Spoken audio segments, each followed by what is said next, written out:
मोहतरम सामीन, आज हमारे साथ एक अहम शख्सियत, भद्रवाह की अहम शख्सियत जसवंत सिंह चाड़क जी हमारे साथ जुड़े हुए हैं।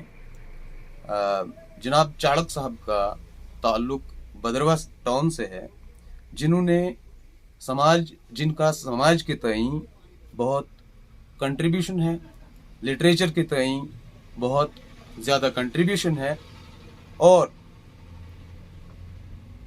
समाज सोशल वर्क में इनका बहुत बड़ा किरदार रहा है। तो मोहतरम चाड़क साहब आज हमें पहाड़ी जो हमारा कल्चर है, जो इंडिजिनियस कल्चर जिसको हम कहते हैं, उसके बारे में जो मालूमात है, इन ज़बानों के बारे में जो मालूमात है, पहाड़ी ज़बानों के बारे में, उन पे आज हमारे साथ रोशनी डालेंगे। मोहतरम चाड़क साहब, बहुत बहुत शुक्रिया, आपने हमें टाइम दिया। तो आप हमें आगाह करें, लोग आवाम को आगाह करें कि जो हमारा कल्चर है, जो हमारी सकाफत है, जो हमारा इंडिजीनियस जो रहन सहन है, वो कैसा है, और हमारी जो बोलियां हैं, लोकल बोलियां, उनकी तरवीज और तरक्की के लिए हमें क्या करना चाहिए। मोहतरम चाड़क साहब। ऐसा है कि सबसे पहले तो मैं आपका शुक्रिया अदा करता हूँ कि आप मेरे पास आए, और साथ ही मैं आपका इसलिए भी मुझे बड़ी खुशी हुई है आपके मिल करके कि आप लिटरेचर में कुछ दिलचस्पी ले रहे हैं, क्योंकि आज के ज़माने में एक तो सबसे बड़ी कमज़ोरी जो आज लोगों में आ रही है वो ये है कि लोग पढ़ना पसंद नहीं करते हैं। पढ़ने की तरफ वो बिल्कुल रागो नहीं होते हैं। उनका बस वो टीवी मोबाइल देखा तो उसी में ही वो उसी में खुश रहते हैं, और पढ़ने लिखने का उनको शौक़ नहीं रहा है। तो मुझे ये जान कर के कि आप इस काम में इसमें दिलचस्पी ले रहे हैं, आप चाहते हैं कि हमारी जो पहाड़ी भाषाएं हैं, लैंग्वेजेस हैं, उनकी भी डेवलपमेंट हो, उनको भी उनका मुकाम जो है वो मिले, तो उसके लिए आप जो हैं कोशा हैं, आप कोशिश कर रहे हैं। तो मुझे ये जान कर के बड़ी खुशी हुई है, धन्यवाद। मैं उसके लिए आपका शुक्रिया अदा करूँगा। तो और चाहूँगा कि आप अपने इस शौक़ को जारी रखते हुए इस काम को जारी रखेंगे, और इसमें आगे बहुत ज़्यादा काफ़ी से ज़्यादा काम करने की कोशिश करेंगे जी। तो जहाँ तक हमारी इन भाषाओं का ताल्लुक है, तो ये सब मैं एक बात बताऊं कि लोग जो हैं, बहुत कुछ लोग जो हैं बड़े तंग नज़रिए के होते हैं। वो समझते हैं कि भाषाएं जो हैं ये भी बांटी हुई हैं। जैसे अक्सर मैंने देखा है बहुत सारे लोगों को, वो कहते हैं नहीं जी, देखो जी उर्दू भाषा ही है, उर्दू नहीं है जी, यहाँ उर्दू नहीं जी पढ़ाया जाता, यहाँ जी हिंदी नहीं पढ़ाई जाती है, यहाँ संस्कृत नहीं पढ़ाई जाती है, यहाँ पर्शियन नहीं। लेकिन एक बात बताऊं कि ये जो भाषाएं जो हैं ये किसी की बांटी हुई नहीं, इंसान की बनी हुई भाषाएं हैं, ये लैंग्वेजेस हैं।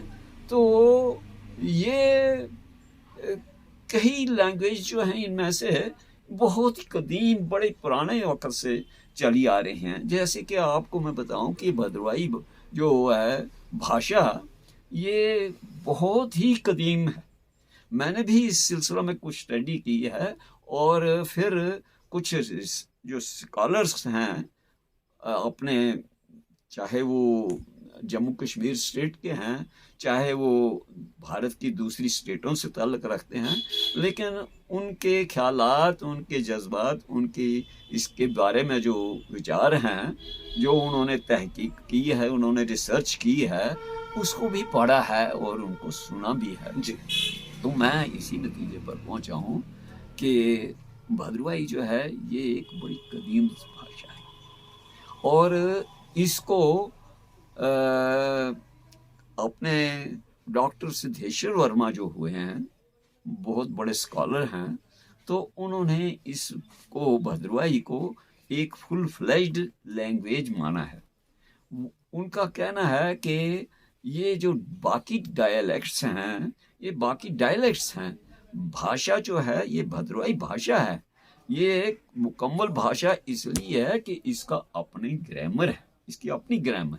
बाकी जो हैं उनमें, उन डायलेक्ट्स में उनकी अपनी कोई ग्रामर नहीं है। तो ग्रामर के बिना कोई भी भाषा जो है वो भाषा नहीं कहलाती है, वो उसको लैंग्वेज नहीं कहा जाता है, वो डायलेक्ट होती है।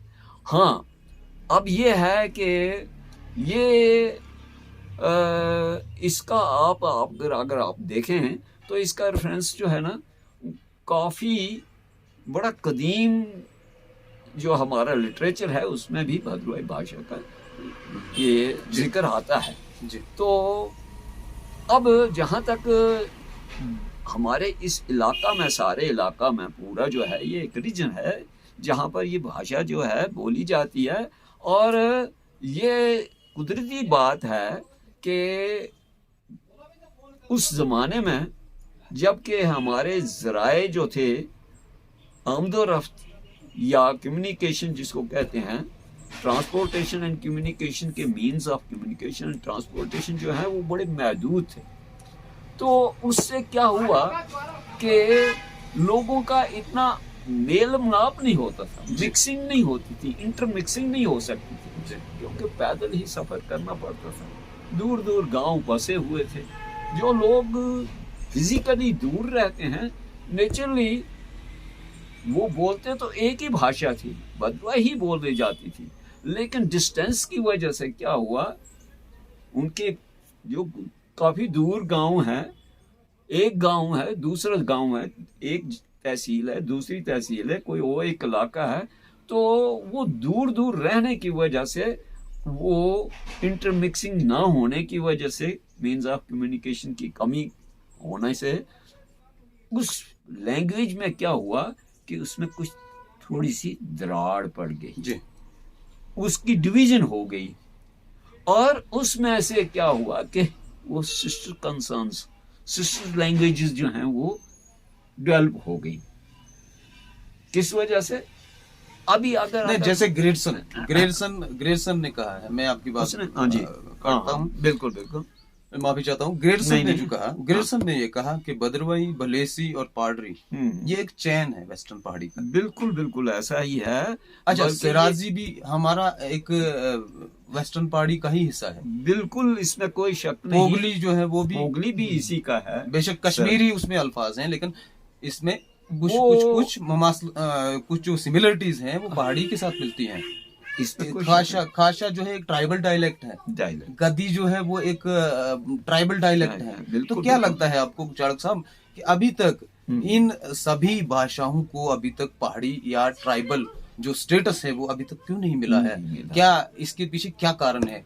क्या सोशल अवेकनिंग की कमी है? क्या पॉलिटिकल अवेकनिंग की कमी है? क्या एजुकेशनल अवेकनिंग की कमी है? क्या वजह क्या है कि हमारा जो इंडिजिनियस लिटरेचर है अभी तक डेवलप नहीं हुआ है, अभी तक रिजर्वेशन नहीं मिली है, अभी तक इनको रियासत की जो हमारी कल्चरल अकादमी है वहाँ पे जो पहाड़ी सेक्शन है वहाँ पे रिकॉग्निशन नहीं मिली है।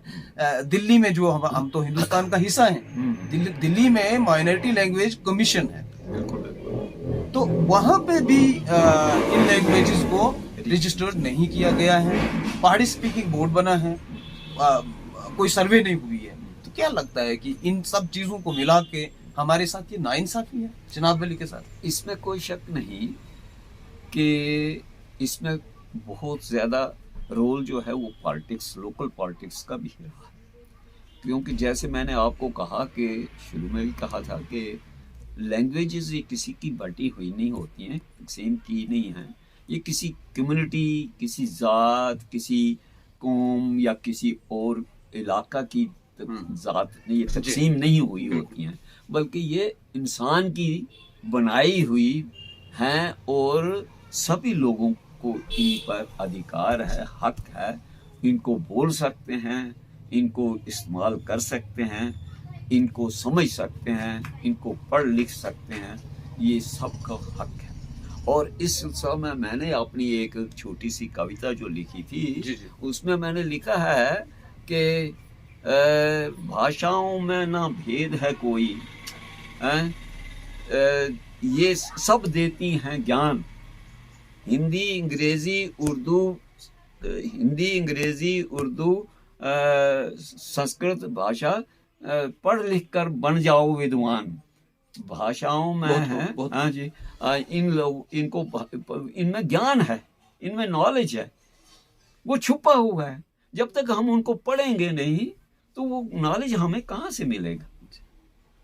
वो नॉलेज मिलना है, वो एक्वायर करना, हासिल करना है, तो उसके लिए हमें इन भाषाओं को जानना पड़ेगा, उनको पढ़ना पड़ेगा, उनको बोलना पड़ेगा, फिर जाकर के हम किसी वो जो है नॉलेज जो है, इल्म जो है, उसको हासिल कर सकते हैं। तो लेकिन मैंने कहा कि कुछ लोग जो है वो तंग नजरी की वजह से वो समझते हैं कि नहीं, ये मेरी भाषा है, ये उसकी भाषा है, ये है फलां की, तो ये ऐसा नहीं, लिटरेचर में ऐसा नहीं होना चाहिए, नहीं होना चाहिए।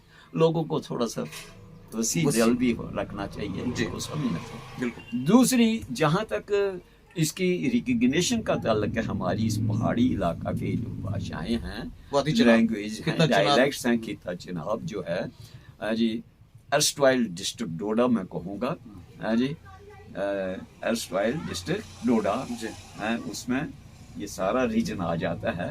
तो वो उनमें यहाँ बोली जानी ये जो भाषाएं जो हैं, डायलैक्ट्स जो हैं, तो मैंने कहा कि ये ओरिजिनली तो एक ही भाषा यही जो है, जिसको कि स्कॉलर्स ने, बड़े लोगों ने तस्लीम किया है कि ये भाषा है।